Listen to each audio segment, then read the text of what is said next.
So, uh-huh. James Harden is true. Which is down. I could wear my Sixers hat again in pride. This is appropriate for Halloween. Sing it low. Bitches down. All right, Alexa, stop. I can only take enough of that shit. Happy Halloween, everybody. It's October 31st. I don't even need to look at the calendar today. It's Halloween, and this is Unbreakable podcast. And I'm just ecstatic today. I'm happy. We needed something like this after the Phillies choked. Oh my God, we needed some happiness. It's Halloween. We're going to talk about James Harden. Bye bye, Beard. He's leaving town. He was traded early this morning, like at 2 a.m., to the Clippers, where he wanted to go. But we'll talk about that in a minute. Let's talk about Halloween. You can see my outfit. It's not really an outfit. It's a hoodie, tie dye hoodie. I don't know. I wasn't ever like an old hippie in the '60s. I, but I don't know. I just like it. It's different. It's different, all right. So I'm dressing up as a hippie. My friend Bud is here on the floor. He's dressing up as a good-looking dog, and it's Halloween. And when it's Halloween, we got to talk about candy, right? I heard this morning. I was going to look it up, but I heard it on the radio anyway. Top three candies nationwide this year. They change every year. Now, number one, Reese's peanut butter cups, which I agree with. I love Reese's peanut butter cups. You know how I like peanut butter cups. You don't freeze them, but you put them in the refrigerator so they get a little cold, and then you bring them out later and they don't melt on you. They're like just a little chilled, you know. And oh God, I love them. I love them that way. So Reese's peanut butter cups are number one, and number two are M&Ms. They didn't specify what kind. There's all kinds of M&Ms now, but M&Ms. So that's very old school. And when I was a kid, M&Ms were like really big, and you could only get two kinds of M&Ms: M&Ms, regular plain M&Ms, and M&Ms peanut that come in the yellow wrapper. Yellow wrapper. Now you can get peanut buttery M&Ms, which are good. I love peanut butter M&Ms. You could get pretzel M&Ms. I mean, all kinds of it. So M&Ms are number two, and number three on the list of favorite candies, right, Bud, right, are hot tamales, hot tamales, which I don't really like. I don't really know hot tamales that much. I'm kind of surprised they're up that high, but it is. Now, guess what the favorite candy of Pennsylvania is? Pennsylvania. Hershey chocolate, Hershey bar, but not the big bars, the little bite-sized bars. Hershey chocolate, just plain. No Hershey, no almonds, no white chocolate, not dark chocolate, milk chocolate Hershey's. And I agree with that because, I mean, number one, oh, do you want some more? Speaking of, I've got these dog treats here, which you know about. Um, and my friend Bud wants some. So, okay, my friend Bud, I'm going to give you some if I can find them. All right. So, Hershey, Hershey's number one in the Pennsylvania. So naturally, oh, they're here. Daddy's losing his mind. I have the treats on my keyboard, and here I'm rummaging through my drawer looking for treats. Daddy, it sucks to be old, to be 110, but I'm very close to you, you know? You are now the oldest dog in the world since Bobby the dog died, and I might be the oldest man in the world there yet, guy. So anyway, that's the three. So the top candy in Pennsylvania is Hershey, which is no surprise. You know what I like, and which I'm surprised isn't up there, is peppermint patties. Remember peppermint patties? You know, nobody talks about them anymore. York peppermint patties. There you go. Uh, I like them.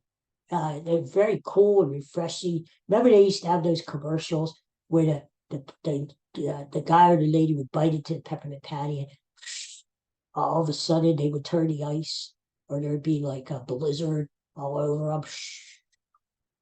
Everything would be frosty and icy and cool. Yeah, I like them.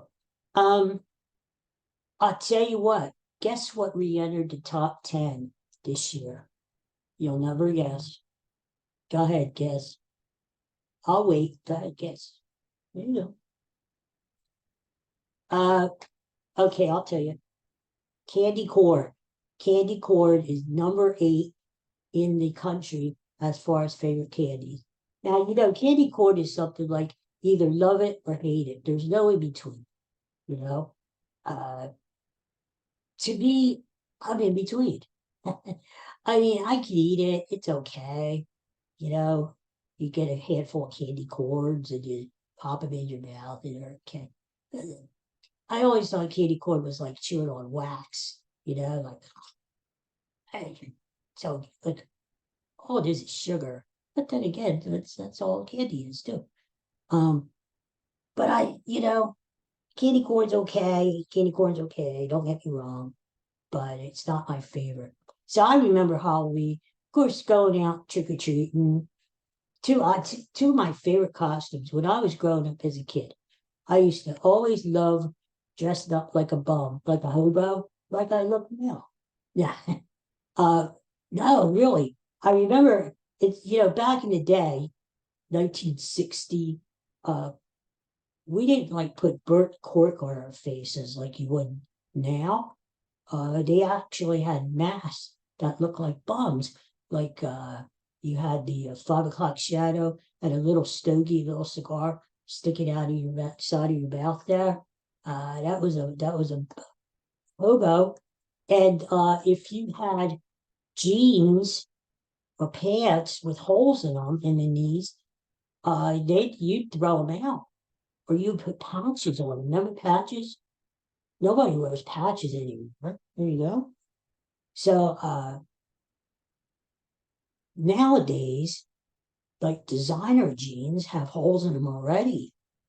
Oh my God, if my mom was alive now, God forbid, God love her, she would, she would have, she'd go crazy. She would say, jeans with holes in them, all the stringy jeans. I mean, whenever my jeans would get a hole in them, she'd throw them out and try to patch them up. Try to patch them up first, you know. And but nowadays, you know, what the hell did I do here? I hit something. Anyway, I gotta put my glasses on here. I hit something here. There you go. Hey, he's still with me. Yeah. Well, that never happened before. It must be Halloween. I just blanked out there. My screen went totally dark, but you're still there. Oh, ooh, creepy. Plus, on my screensaver, I have 11 pumpkins on there. And I turned on my computer this morning and it scared the shit out of me. Anyway, yeah, so I dressed up like a hobo, which was fun. And John F. Kennedy. John F. Kennedy, yeah. Now, this was before the assassination. This was before he got shot. John Kennedy was very popular when I was growing up. And like 1960, 61, 62, I was in school, kindergarten, first grade, and I still remember dressing up like President Kennedy. I mean, I had a suit and tie on and a mask that looked just like Kennedy, the face, the hair, everything. And then it's sort of weird, with people around me. We used to have Halloween, what we would call parades, where they would get all of our this little kids, and we would uh, parade around the school. Now that I think about it, it was really strange. Around the school in our costumes, into the different classrooms, down the hall, through the lunchroom. I mean, all over the place. And we'd have get candy on the way, and we would just parade around and look stupid. But these other kids, they had like scarecrow costumes and witches, and and I look like JFK. I mean, what the hell? Come on. Anyway, so I have a lot of fun in Halloween. Um, Here you go. Hey, his dog is so lucky, isn't he? Oh, so all right, let's talk about James Harden before I uh, run out of time here. James Harden, bye bye. I'm glad he's gone. He should have been gone a long time ago. What a loser. You know, he never won anything in his life. Loser, loser. And a drama queen. What a drama queen. He showed up at the game Sunday night, but he didn't talk to anybody. He was just hanging around, and then he had to leave early. What a pain in the ear. I'm glad he's gone. They should have got rid of him a long time ago. It doesn't even matter what the Sixers got back for him. They got 4 players on expiring contracts, so they could save a lot of money. They got draft picks, probably only one really good draft pick, the first round pick in 2028. By then, the Clippers, who are old anyway, will be really bad in 4 or 5 years. And then that pick may turn out to be something. But the other picks are okay, another first rounder, a couple second rounders. Maybe they could do something with them. But really, the number two advantages in this. First of all, you get rid of James Harden. There's no drama. Tyrese Maxey, he's already playing like an all-star. He is free to grow now and doesn't need James Harden dribble, dribble, dribble, fat, hogging the ball and not passing it to anybody. Tyrese Maxey can do his thing now, like he always should have done. And the other advantage is it frees up a lot of money. The Sixers going to have tons of cap space, especially next summer when these guys are, they're all on expiring contracts. And who knows what's going to happen with Joel Embiid. There's still rumors about the Knicks wanting to trade for Embiid. So who knows what can happen. But there you go, another one. So the advantage is the Sixers get all this cap space, where they could go after free agents and really start to rebuild their team. So we have hope. Yeah, Sixers have hope. And that's why I'm wearing this cap again here. In fact, I'm going to the Sixers game this Saturday. They play one of my favorite teams, the Phoenix Suns. The Suns have Kevin Durant, Devin Booker, and really good team. And so that should be a fun game to see in person. So, bye-bye, beard. Don't let the door hit you or the good Lord split you. Just get out of town.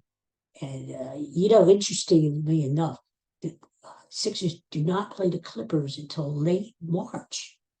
The game in Philadelphia is March 27th. Circle it on your calendar. Maybe Harden won't even be on their team by then. But that's when he comes back to town. And 3 days before that, on a Sunday night, the Sixers are in L.A. to play the Clippers. So not going to face James Harden for a long, long time.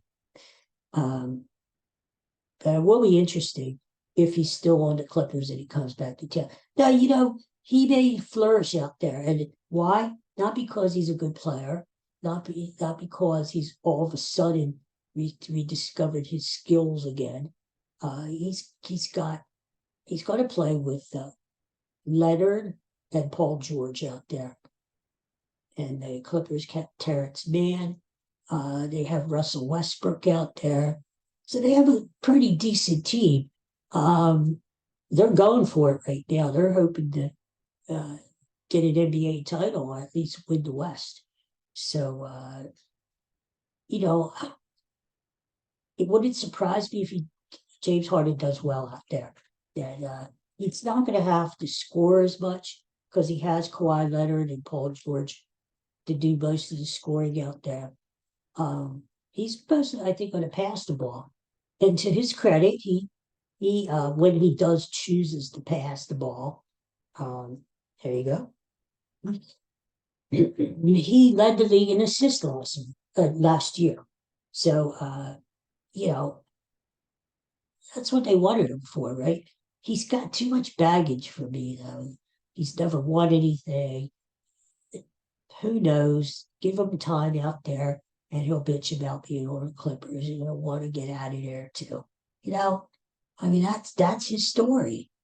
But all right, enough about James Harden. Good riddance. Get out of here. Go. And what an appropriate thing that it happened on Halloween. Huh? All right, then. Well, everybody have a great Halloween. Go scare somebody. Don't eat too much candy. And I'll see you tomorrow. Don't forget, it's Dallas week. So by the end of the week, we're going to talk more Eagles in Dallas. Get ready for those Cowboys, Cowgirls to come to town on Sunday at 4:25. And all kinds of good things by the end of the week. So it'll be fun. So thanks for tuning in or listening or watching. Bud says goodbye. He's all full of lean treats. And I'm going to go get something too. So see you guys tomorrow. Take care and happy Halloween. Yay. Bye, everybody.